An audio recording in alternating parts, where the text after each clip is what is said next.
Can't spell cardio without car. Oh. Oh. What was that?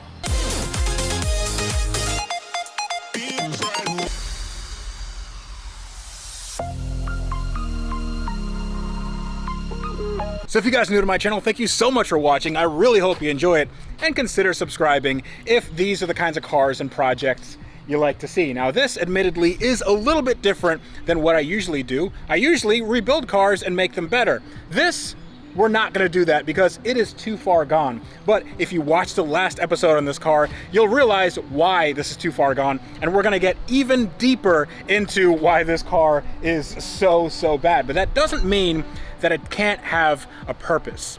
And the purpose for this build, for this car, is gonna be quite a special one. And I don't wanna let the cat out of the bag just yet, but I wanted to let you guys know that this is a car that is essentially uninsurable. If you look, it has a ton of rust, it has a ton of modification, it doesn't have an engine, it needs a lot of work. And to an insurance company, this would be a huge liability. But thankfully, I have a great insurance company that doesn't really care. Actually, they would definitely care about this car, but they don't care that my cars have modification. They don't care that my cars have engine swaps, because I have something called an agreed value policy, which means that I tell them everything that the cars have, and then they just write me a custom policy. And I only found that insurance company because I used today's sponsor, Policy Genius. So if you guys haven't used Policy Genius before, you are missing out, because it is your one-stop shop to find and buy the insurance you need.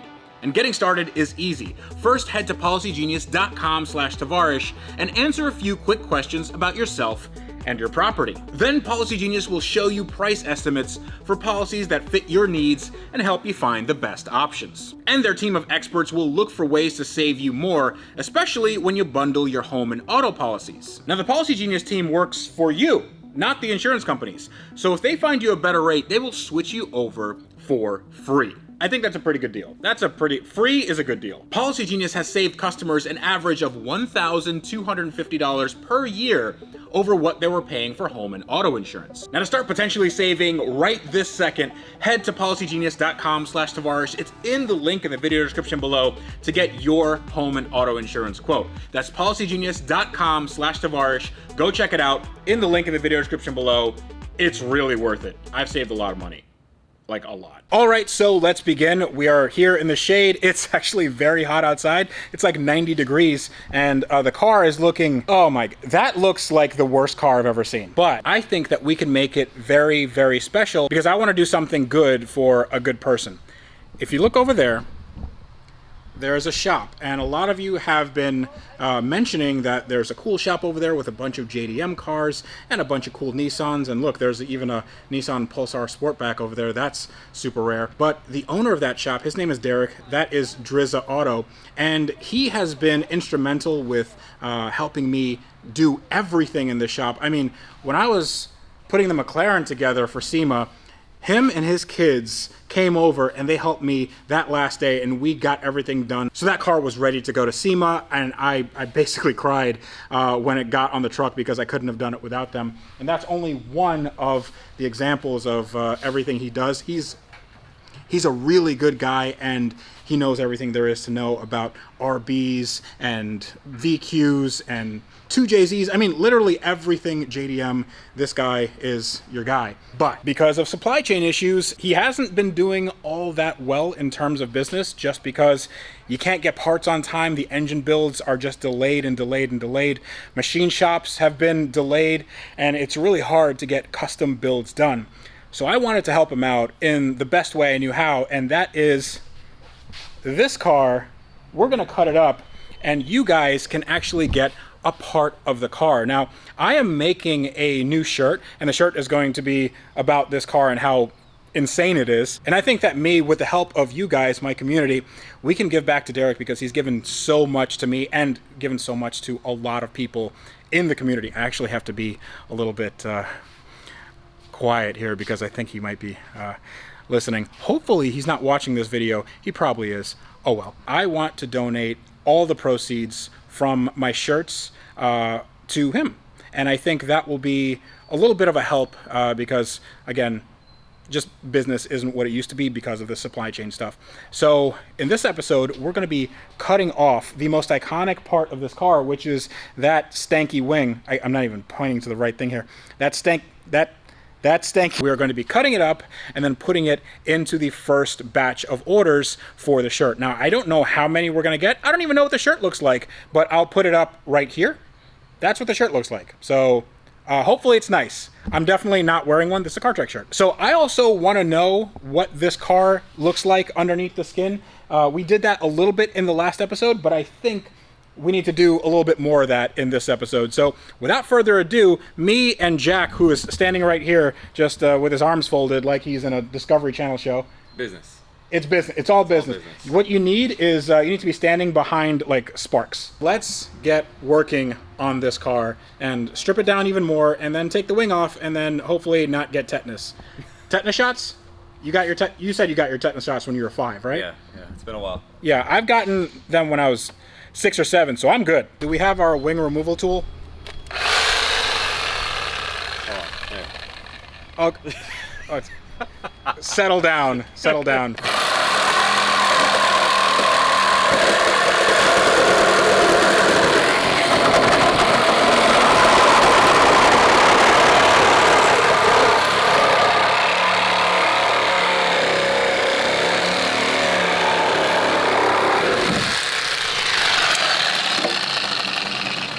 So, I want to try something. So I think that the metal here is probably so fatigued that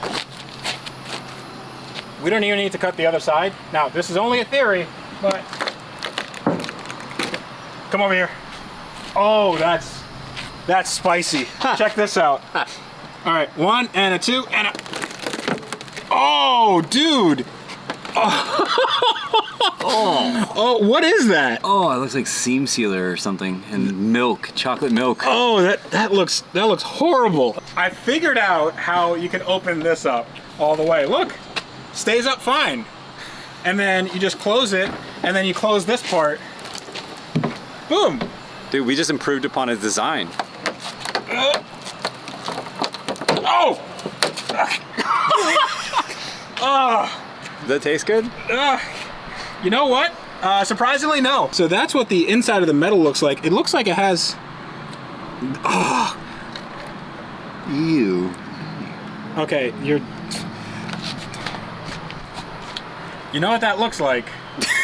Demonetization, that's right. You know, they say you should do more cardio. And you can't spell cardio without car. Oh! Oh! What was that? Holy crap. I think the wing detached. The transformer blew up. So it's not our car. I need to change my pants. So take a look at how thick that is. That's a little thicker than 1/8 of an inch, right? Yeah. What is the reason why this is like this? Like, because you can put Bondo over metal and it wouldn't do this, but there's a reason why this car is particularly bad, right? Yeah, so when he did all the work, he had everything there and done. The problem was he never sealed the work. So if he would have put like a epoxy primer on it and had the metal ready, it would have stayed much longer. He probably would have never had this kind of issue. But because he didn't seal the metal and he just primed it after he did the body work, it just soaked it up. It was like a big sponge, essentially. So what I think we should do now is just for curiosity's sake, see how bad the corrosion is, because I know that a lot of people in the comments in the last video were like, oh, it's not that bad, there's just a few places of rust, you can replace the quarter, you can do the metal work, and this will be ready for SEMA. But I tend to differ.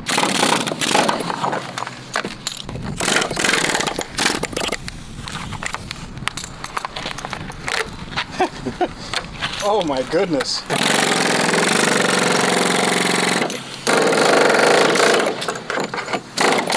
Oh, she's thick.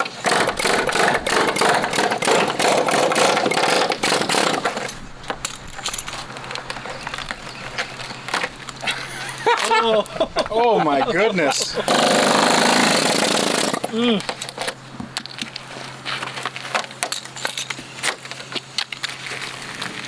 I don't know about you, that looks like good metal. Oh, It's bleeding!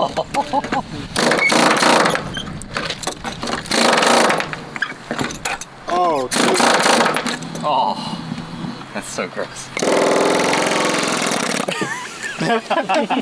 Oh my goodness. Just a little bit of filler there. That's just Bondo. It's good metal. Okay, welcome to my murder scene, which used to be a Honda Civic. This looks real bad, dude. Like, it's, holy crap. I don't think I've ever seen worse bodywork on a car. I mean, you being in a body shop environment, have you seen worse bodywork on a car? Similar. I've seen just as bad. But it's not that it's bad, it's just that he didn't know what he was doing. When you say it's not that it was bad, it's not that this right here was bad? It's the professional side of it. He just didn't know what he was doing, so he didn't protect that metal. Some of you may be asking, why isn't this rebuildable? Because you see some good metal here. It's because you see where he scuffed up here, and he actually got some good adhesion. This metal, I don't think it's usable because it's attached to this metal, which is the same metal, and it's just completely rust. This entire thing, I mean, the entire car, even the stock parts, would have to be rebuilt. I mean, it's easier to start with a completely different car and then just sort of kind of make metal look like this from measurements. Yeah, you got the people who put the Lambo doors on it that ruin the pillar, and I mean, you're never gonna get this car looking right. You best bet is to get another car if you really wanted to make something with a car like this and make it like a tribute car to this car. But even then, it wouldn't be the same car, and then you'd sort of be losing the magic. So this metal is super thin right here. It's just the surface of the moon. So what I'm gonna do now is I'm gonna do something that should have happened to this car like 2 years ago.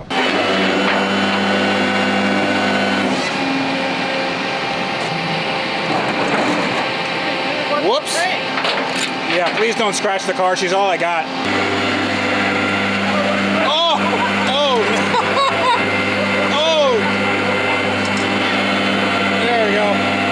It's rust water.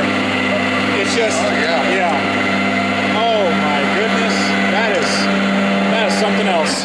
You should leave the doors up. It's going straight to the dealer, okay? Straight to the Honda dealer. They're gonna know what to do with it. I think it's still under warranty. Oh, okay. Not the lug nut. It'll drive just fine. Dude, that's fine. It'll drive. That's okay. That's good. That's how you pump it up. That's how you pump up the tire. Bye-bye. Bye-bye. Okay, so I know that some of you are probably saying, why did I get rid of that car? It wasn't that bad. And even if it was that bad, it deserves to be saved. Well, that car would have taken the better part of a year to finish, and honestly, I just didn't want to spend a year on a Honda Civic, especially not that one. But that doesn't mean that I didn't have plans for it when I got it a few years ago, and I wanted to show you what I got, and it's pretty special, but we can put whatever I got back there into another car, and I want you guys to be a part of that. I want you to tell me what you want in terms of a project, because I was never a big fan of Hondas, but I've always respected them, and I've always wanted to do a Honda build, like a real Honda build. So here's what I got. I'm in the corner of my shop where I have a lot of waste oil and some cars. Don't worry about what this is. Take a look at what I have here. This is a Honda K24 engine, and it has been modified. You see an intake manifold. This has been modified and built for turbo. And this can output somewhere in the range of 500 to 600 horsepower. That's really cool. What's even more cool is what's down here.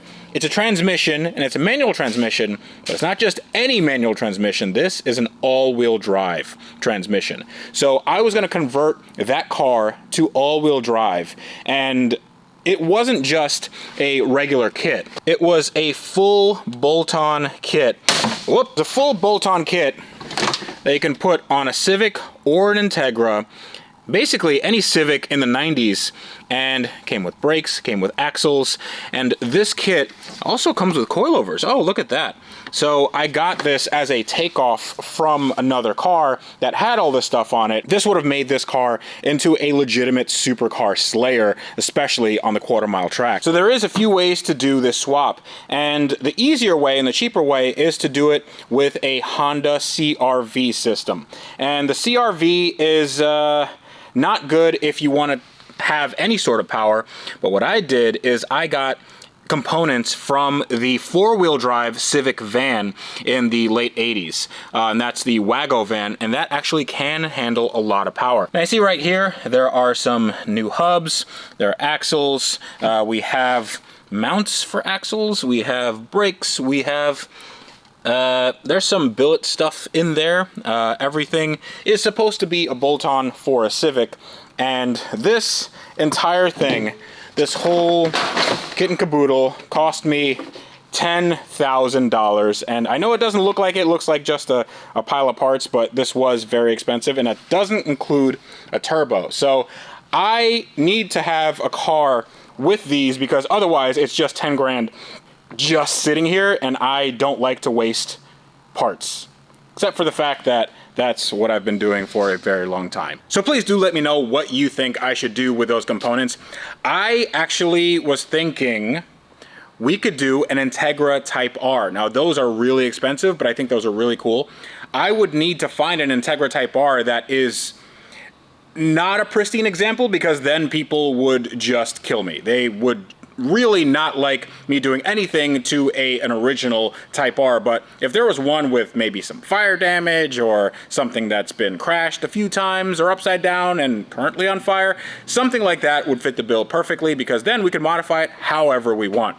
Also, you guys need to get a piece of this Civic, because it's a piece of automotive history. The only pieces I have left are these, and these are going on my wall. But my friend Jack and I, we have cut up 100 pieces, and the first 100 of you that get the shirt that I just designed, the shirt is right up here, you guys will get a piece of the car, and I am super excited because, again, you'll get a piece of automotive history. But this is me reminding you that on cars like that Civic that went off to a junkyard, but their soul will live on, you guys should always build them better, and to do that, you should wrench every day.